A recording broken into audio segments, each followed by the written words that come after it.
Yeah, I went to Weber State University and I studied communications, and I just got my master's in December. My education, my goal was really, since I'm in a lot of medical debt, I didn't want school debt on top of that, so I wanted to graduate debt-free.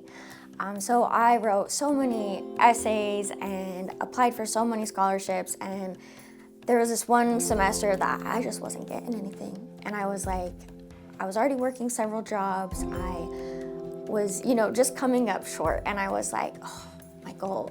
So I was just looking online one day, and I was scrolling through Facebook actually, and it showed up that they were having a competition in Riverton, which is where I was living at the time.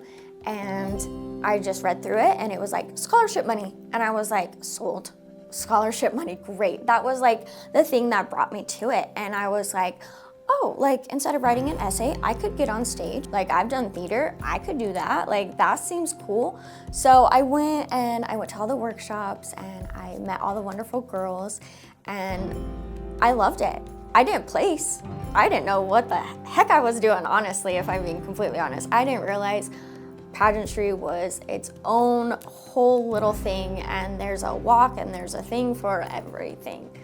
But after I competed, I realized that the director had told me that they have other competitions throughout the year. So take what you have in this competition that you've done, perfect it a little more each time, and go compete. Just go take it to another competition, because why stop now? You can still try and get scholarship money, and if you don't get a crown and you get scholarship money, you can keep going. And so I was like, oh, okay, yeah, that sounds easier than writing essays at this point. So I was like, awesome.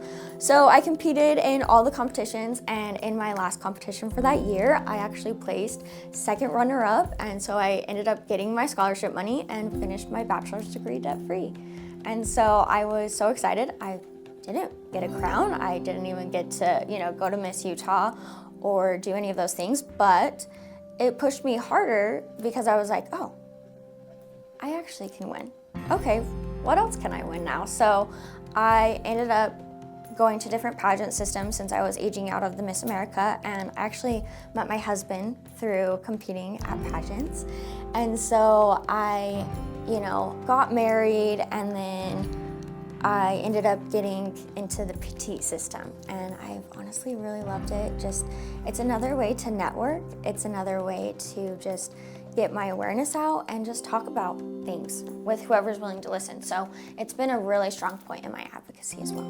But yeah, so this is my sash for 2025. I have some of my pins on here that I work with some organizations. I don't know if you've heard of the Hidden Disabilities, the Sunflower Project. So that's a organization that first started in the UK. You wear this pin, and it originally started in the airports, that if you wore this pin, staff could know that you had an invisible disability and that you may require some extra assistance. But now it is showcased everywhere in the world, and it's starting to come into Ogden, and I'm just so excited that I get to represent the Sunflower Project. So yeah. Other than that, I also work for a company called Girls with Guts. It's just a nonprofit based on willing to showcase ostomies in women and help them be more confident. So I've been doing their social media and working with them for the past year, and it's been really awesome just working with all the nonprofits that are solely focused in areas that affect my life. I'll be competing in nationals in July, so I'm hoping that, I can really just showcase my disability on the stage. My main point in this competition was to showcase my medical devices in every aspect of the competition. So I'm really excited to be possibly the first queen to get crowned who has an ostomy bag and a feeding tube.